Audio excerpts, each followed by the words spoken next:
Hey, what's going on, everyone? It's Loki Oren. Just a quick kind of intermediate here. I forgot that the altar of light actually comes up before the crossroads, so I need to start doing this in a different order, I think. But we'll just bolt this on to the start of our run of Old King's Court, and do it that way. So let's go. So first of all, working fields. I have plenty of stuff. It's the Intrepid Coast I need to spend on, though. Well, hang on. Hang on, where is it? Is it Living City? Where are my weird little... Oh, wait, it is here. Where are my weird little dudes? I desire... The Shambler spawn? Is that the call? Yeah. There we go. Weird little dudes complete. 25 inventory slots for that. That feels pretty good, too. Then working... So we've got 10. So we can go... I think we'll go Stagecoach. Cool. Trinket. Gnarly Knuckles. That's not bad. Second Trinket. Raven's Reach. Okay. Those are familiar faces to us. Iron Banded Wheels. Oh, nice. So you get a wheel every time you join. That's a nice pickup. Okay. We'll do another Stagecoach item. Because that we could get the armor version. Yep, and there's steel plating. So the other side of that coin. All right. And there he is, the weird little dude. The weirdest of weird little dudes. So you get to know where cultists are. You don't get to know where anything else is. But you also get to just equip cultist trinkets for free. Time for some very weird things to happen. But yeah. So thank you all for tuning in. I'll see you at the crossroads. After visiting the altar of light, you feel invigorated. So you make your way to that old abandoned manor and sign the confession for your obsession. Forward to the crossroads you go, companions you'll need, and then the journey. But you've been through so many loops before. And as you dust yourself off and ride on, you just keep going. Hey, what's going on, everyone? It's Loki Oren, and we're back. And we're taking out a new formation today in the Darkest Dungeon 2. I believe this is. I think it's still called Roads of Redemption. But we're going to take out a new formation as requested by subscriber Uncapped Frame. And he asked to bring on a bit of an interesting formation. He asked to bring on the Old King's Court, which I think is kind of, yeah, this makes sense. You've got the king, the leper. You've got his military advisor, his priest, and his wizard. So this is, wait, hang on. Did I do this wrong? Oh, I did. What? Vestal Jester, is it... Come on. I know you can do it. Am I... Oh. Jeez, I'm looking at the wrong one. There we go. Sorry about that. Yeah, there we go. We got the king, his military advisor, his court jester, and his priest. No wizard this time. But this is the Old King's Court. So, starting at the back, we have our Vestal, who, at the request... Von der Ven. What a name. Marina Tukliv, Poignant, Glass.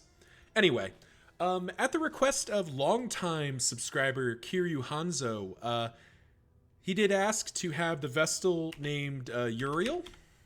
Now, Kiryu, I think you requested this along with Freya, the Hellion, in a run of Divine Intervention. We will be doing that run, and Uriel will make an appearance there too, but I wanted to, get this name out there while we're here. Along with that, we have Sarmenti, our Wanderer, who is going to be renamed as requested by Boomdog. I assume, at least I hope that's how you say it. Boom D-O-W-G. Boom Dog. Recommended the old standby. Good old Chuckles. Chuckles the Jester. Sorry, I forgot. So Uriel wants to use medicine herbs, and she is a slugger, which is unfortunate because she's in the back line, but she's a curmudgeon. She's not really going to be using her melee too much, but I think we are going to pop out the Seraph and build her as a full give 'em the business.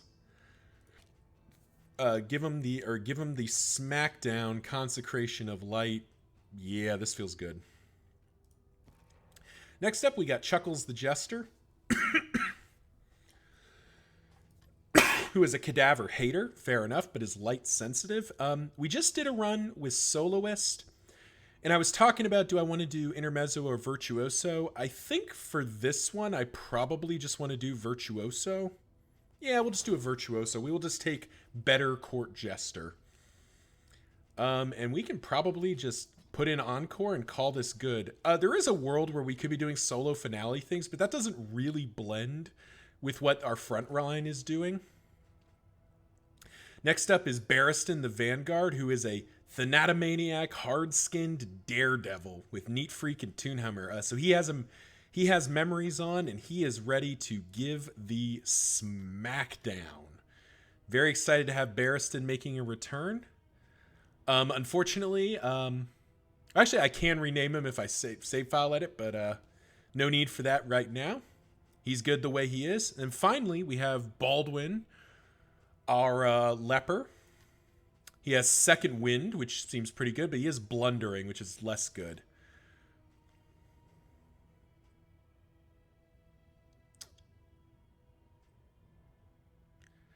Now, there is a question here of, do we want the Man-at-Arms to be the tank? Or do we want the leper to be the ultimate tank for Obsession? And I kind of want to take... So I've used Tempest plenty. And I've used Tempest and Poet before. I've never actually used Monarch. And I kind of want to give it a shot here. So yeah, we are going to take out a Monarch Leper with Second Wind and Blundering here. And while this name hasn't been requested, I do want to honor my... my new dog. So Winston the Leper, in honor of my new Basset Hound puppy that I got a couple weeks ago at the time of recording. Don't worry, blank desktop. We'll get a jester named Winston in the future, but I want to have Winston the leper here. Let's see. So Chop is garbage with Monarch, so we just put in Hue. Ditch Purge for Intimidate. Probably keep Withstand Solemnity and call that good. So yeah, this is the old King's Court. So let's talk about this formation in a macro sense as we dive into the Valley. And, you know, there's not a lot to do here. The first thing that really stands out to me is this formation is really looking to be very slow. This feels like a very slow kind of glacier formation. You have two very beefy frontliners. I mean, Winston has minus 30% max HP when he's not fighting Cosmic. And he has 36 HP. He is huge even when he's debuffed. Barristan, of course, is always a big tanky boy, especially when he's got his Vanguard on. And the Jester and Vestal are both fairly tanky as well. However, where we might struggle a bit is we don't necessarily have the huge nuke damage of, say, a Highwayman or a Highwayman or Grave Robber, or like the real big dot damage of a Runaway. However, I don't think that's going to matter.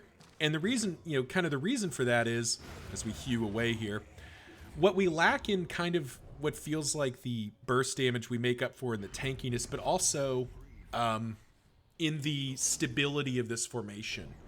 you have the two best stress healers in the game. You have the Jester for spike stress healing, and Barristan is kind of backup spike stress healing. In addition to that, the Leper can stress heal himself, and even the Vestal can stress heal with the right upgrades. So you have very good stress management, fairly strong healing as well. Both the Man-at-Arms and Leper can heal themselves under varying circumstances, and the Vestal is no slouch at healing. So when you think about kind of the Iron Triangle, damage, stress, and healing, this formation is kind of on the mediocre side of damage output before you consider Hero Pass, but even then, I think it's gonna lean a bit more into kind of the slow-moving Glacier approach, where you're gonna be having 2-3 turns of setup, and then you're really gonna start hitting. But the stress and health or in healing aspects are really going to keep us in the fight. And ultimately, we got two beefy boys up front, and they're going to make it happen. So let's figure out where we're going first.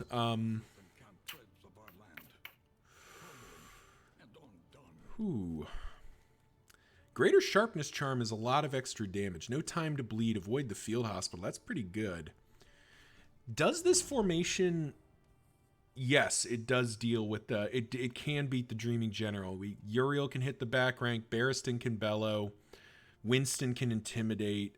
Chuckles can if we get, like, Echoing March or something.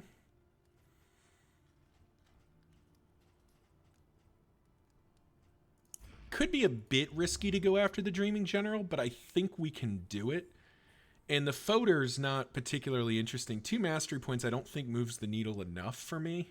I think we'll head to the Tangle. Check our provisioner. All right, weird little dude time. 2% crit per scouting gear, more baubles. Oh, the Pygmy Pliskin I think is going to be the play here. Plus 5% healing received from skills per medical gear item equipped, and medical gear tend to be pretty good. Pretty good items as a rule. And just healing 5% at the after each location is going to be quite good. Larval Carrion Eater ain't bad either. But I don't think it's as good as the Pliskin. So we are going to take another weird little dude out. This one, the Pliskin. Now, looking at Stagecoach items, kind of want to just buy the T-Service. 6% positive relationship chance. That seems pretty good. Could also buy the Strong Box. Just get both of them. I would break the bank a little bit, but maybe it's worth breaking for this. Definitely think we grab the T-Service, and let's... Oh yeah, we have extra items here. So Pliskin in as our pet. T-Service in. Trap Makers, T-Service, and then we do get... Does this immediately... Okay, it doesn't fill them in. But we do have steel plating and iron banded wheels, so we are going to be pretty close to immune to any of the bad luck in the zone kind of things. And I forgot that we had that. I don't think we need Strongbox then, which means we can grab food instead. I do kind of want to grab these healing salves for safety though, so we'll grab both of those. And then I can grab apples and cheese and 1 stale bread. All right. So apples and cheese goes on Winston because we want to avoid the blinds. Barristan's already got so much HP that I think we just... Well, no, because Uriel's all the way at the back. Yeah, I think Barristan gets it because he's going to be taking that damage. We'll save the drum. We don't really need it. Oh. Yep. Forgot we had those as well. All right, mastery points, and then we're good to go. Now, what do we do here? I do think Consecration of Light gets its upgrade, because that's pretty impactful. And then maybe Bolster is the other one. No, Retribution's the other one. We've got more than enough stress healing to kind of hold this together. I think that will do it for us, and we'll probably potentially bring in Defender over Strategic Withdrawal for right now, just to help shelter some of our ranks. And yeah, so this is Old King's Court. Again, just to kind of summarize here, this feels like a slow formation on the whole. With Hero Pass, it's picking up the pace. Vanguard Man at Arms does add a lot of damage, but I'm counterbalancing that with Monarch Leper. But I think the overall this is going to be kind of a glacier. You know, it's kind of unstoppable and inevitable, but it's not necessarily bringing huge spike damage like you would get with a Highwayman or something, you know, one of the other more damage-centric characters. That being said, great stress management and pretty strong healing management, I think, are going to let this formation build up and win fights over time. But yeah, that'll do it for me. We'll see you in the Tangle. Thank you all for watching. Remember, like, comment, subscribe. You know the drill. Let the YouTube algorithm know I make content that you and people like you like to watch. Also, thank you to Uncapped Frame for recommending this formation, and for Kiryu Hanzo and Boomdog recommending the names for the Vestal and the Jester. Until next time, see ya!